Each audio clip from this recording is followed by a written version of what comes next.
வணக்கம். நம்ம இந்த கள்ளக்குறிச்சியில் மது அருந்தி, அதாவது சாராயம், அதை அருந்தி இறந்துருக்காங்க நிறைய பேர். அதுக்கு காரணத்தை நம்மளோட அரசாங்கம் கண்டுபிடிக்கணும். அது கண்டுபிடிக்க முடியாது அப்படின்றது கிடையாதுங்க. அதை ஏன் விற்கிறாங்க, அந்த சாராயத்தை ஏன் விற்கிறாங்க? ஏன்னா அவங்களுக்கு வருமானம் பத்தலை, வருமானம் இல்லை. அந்த வருமானத்தை நம்ம அரசாங்கமே அவங்களுக்கு வருமானத்துக்கு வழி ஏற்படுத்திட்டா கள்ள சாராயமே இருக்காது. கொஞ்சம் அவங்களும் சிந்திக்கணும். அவங்கள நாங்களும் ஒருத்தர். ஸோ நாங்கள் மக்களில் ஒருத்தராக இருந்து எங்கள் அரசாங்கத்தை முறையிடணும். அடுத்ததாக உயிர் பலி எதுவும் வரக்கூடாது. அடுத்தடுத்து ஜென்ரேஷன் நோய் இல்லாமல், போதை இல்லாமல் வாழ்க்கையை வாழணும். போதை என்பது போதைப் பொருட்கள், சாராயம் மட்டும் இல்லைங்க. அவங்க உடல் உள்ளுறுப்புகள் நோயால் மருந்து மாத்திரைகள் அதுக்கும் அடிமையாகிறாங்க. ஸோ இந்த போதைப் பொருள்லேருந்து விடுவித்து கள்ளக்குறிச்சியில் இவ்வளோ இறந்துருக்காங்க பாருங்க. அவங்களோட வாழ்வாதாரம், அவங்களோட குழந்தைகள்லாம் இப்போ அப்படியே நட்காட்டில் நிற்கிற மாதிரி இருக்காங்க. அவங்களுக்கு என்ன செய்யணும் அப்படின்றத அவங்க முடிவு எடுத்திருக்காங்க. ஆனால் அடுத்ததா இந்த மாதிரி குடும்பம் உருவாவதற்கு அரசாங்கம் தான் தலையெண்ணம்.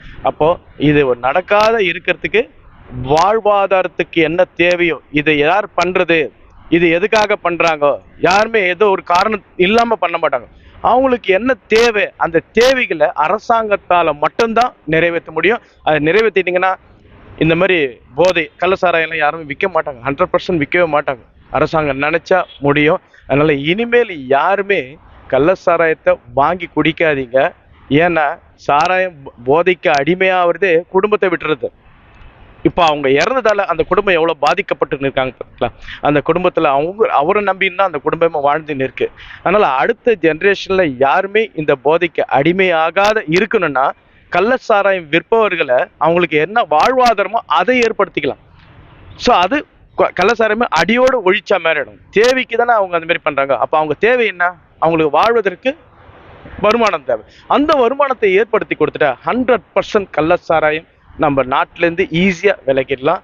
அதனால் நம்மளோட அரசாங்கம் இது நல்ல ஒரு முடிவாக எடுத்து நம்ம மக்களை காத்து, மக்களுக்காகத்தான் அரசாங்கம், அதை கொஞ்சம் நினைவில் வச்சுக்கின்னு கட்டாயமாக நம்ம அரசாங்கம் செய்யும் அப்படின்ற நம்பிக்கையோடு நாங்கள் அடுத்த ஜென்ரேஷன் இந்தமாரி இழப்புகள் இல்லாத இருக்கிறத நாங்கள் எங்களை கண்களால் பார்க்கலாம். அடுத்த ஜென்ரேஷனும் நிம்மதியாக இருக்கலாம். இது அரசாங்கத்தால் தான் முடியும். உங்கள் பேர்? ஹரிக்குமார். இந்த கள்ளக்குறிச்சி சம்பவத்தை தடுக்க தவறிட்டான்னு நினைக்கல, இல்லை எப்படி இந்த சம்பவம் இவ்வளோ பெரிய நடந்திருக்குது? அது சட்ட ஒழுங்கு செயற்படுத்தி போயிட்டுருக்கு. சட்ட ஒழுங்கு சரிப்படுத்த வேண்டும். ஏன்னா ஒரு தவறுகள் நடக்க என்றால் அரசாங்கத்துக்கு தெரியாமல் நடப்பது இல்லை. நடந்துவிட்டது, அதை பற்றி நம்ம யாரும் குறை கூற வேண்டாம். ரெண்டாவது நடக்காத உயிரிழப்புகள் வராத பார்த்து கொள்ள வேண்டியது நம்ம சமுதாயத்தின் பணியாற்றும் சமுதாயத்தில் ஒன்றி வாழும் எங்களோட கோரிக்கையாக இந்த அரசாங்கத்துக்கு வைக்கின்றோம். உயிர்கள் போவதை தடுப்பது நம்மளுடைய தேசத்தின் ஒற்றுமையை வலுப்படுத்த வேண்டும் என்றால் போதையற்ற சமுதாயத்தை உருவாக்கும் என்று வேண்டுகிறேன். கள்ளச்சாராயத்தை ஒழிக்கிறதுக்கு அரசு என்ன நடவடிக்கை எடுக்கணும்? அரசு நடவடிக்கை எடுக்க வேண்டும் என்றது இன்றைக்கு காவல்துறையோ, இன்னைக்கு மினிஸ்டர்ஸ் இங்கே எவ்வளோ பேர் இருக்காங்க. அவங்களால முடிஞ்சு அதை நிறுத்த முடியும், அதை தடுக்க முடியும், எல்லாம் முடியும். ஆனால் ஏன் நடக்கவில்லை என்று தெரியவில்லை. இது சமூக சேவகராக சொல்ல வேண்டும் என்றால் எல்லாம் விழிப்புணர்வோடு செயல்பட்டால் அதை தடுக்க முடியும் என்றது எங்களுடைய கோரிக்கை. இந்த சம்பவத்தில் மாவட்ட ஆட்சியர் மற்றும் மாவட்ட கண்காணிப்பாளரை சஸ்பெண்ட் பண்ணிட்டாங்க. இது தீர்வா? சஸ்பெண்ட் பண்ணுறது ஒரு கண்துடைப்பான வேலைகளாக இருக்கும். ஏன்னா சஸ்பெண்ட் பண்ணுறதுக்கு முன்னாடி அவங்கள அலர்ட்டாக இருந்தாக்கா அது நடக்கிறதுக்கு நம்ம நடக்காத இருக்க வழிபடி இருக்கலாம். அவங்கள சஸ்பெண்ட் பண்ணதால் ஒன்றும் ட்ரான்ஸ்ஃபர் தான் பண்ணாங்க. அவ்வளோதான். அவங்க அடுத்தது வேறு டியூட்டி பார்த்துட்டு வேறு இடத்துக்கு போவாங்க. இது சமுதாயத்தில் நடக்கக்கூடிய ஒரு ஆக்சுவல் மேட்டராக இருக்குது. அது இருக்கக்கூடாது.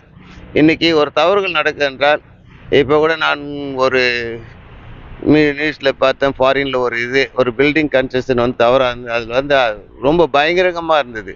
ஆனால் நம்ம சட்டங்கள் சரியில்லாத காரணத்தினால் எதையும் நம்மளால் மாற்ற முடியவில்லை. அதுக்கு நம்மளுடைய தமிழக அரசு தான் இதற்கு முடிவு எடுக்க வேண்டும்.